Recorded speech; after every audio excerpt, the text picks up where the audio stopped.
Leslie Moreno for us outside of the hospital where those police officers were taken after being shot, trying to issue an arrest warrant earlier today at 7:30 today. So now we're going on hour 4 of this situation. Right, and this all started in the 5000 block of Hannah Place at around 7:30 this morning. We've talked to the police chief, Chief Smith, about this, and what was happening is there was a criminal warrant that was being served. Let's check in with Marcella. I was giving some background on what happened here. They were serving that warrant, shot to a person who was inside. That person refused to come out. Shots were fired. The officers, the 3 officers, were hit by gunfire. Another officer injured, but not hit by the gunfire, in the hospital recovering. Now they're trying to get this suspect outside of that building, the apartment or townhouse or row house, by negotiating with him. So I'll turn it over to you now, Marcella, so you can pick up the story right now. Yeah, and guys, you know, from our vantage point about 20 minutes ago, I think you were able to maybe see it from a different camera, whether it was Delia's or Matt's, but there was an armored truck that was brought right past us, and then you're not able to see it anymore. So it does look like they may have brought it to potentially right in front of this house here. But again, still an ongoing investigation, this active barricade scene where 3 officers were shot this morning.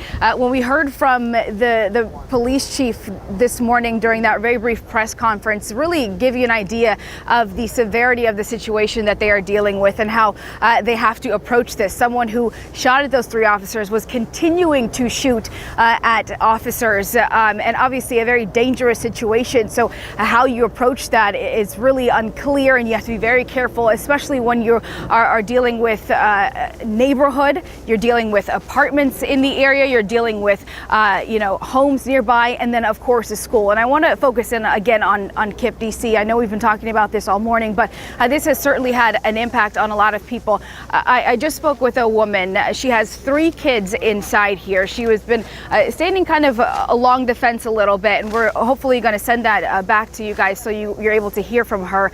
She has 3 kids that she dropped off here in Kipp.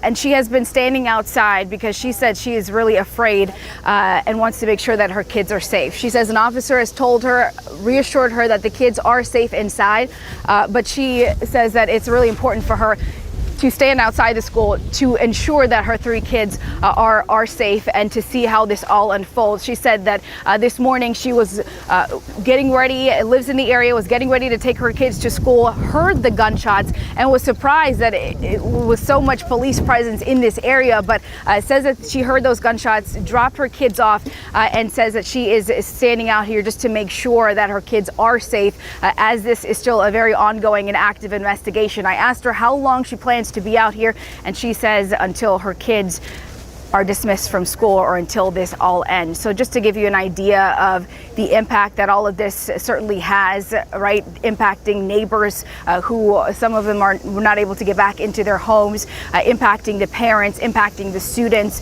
and as we hear some of the sirens going on and off throughout the morning here, you can also see that, imagine, it looks like something's going on here in just a moment, so I'll send it back to you guys, but just to imagine how this has really disrupted the school day here for a lot of the parents and students. Guys?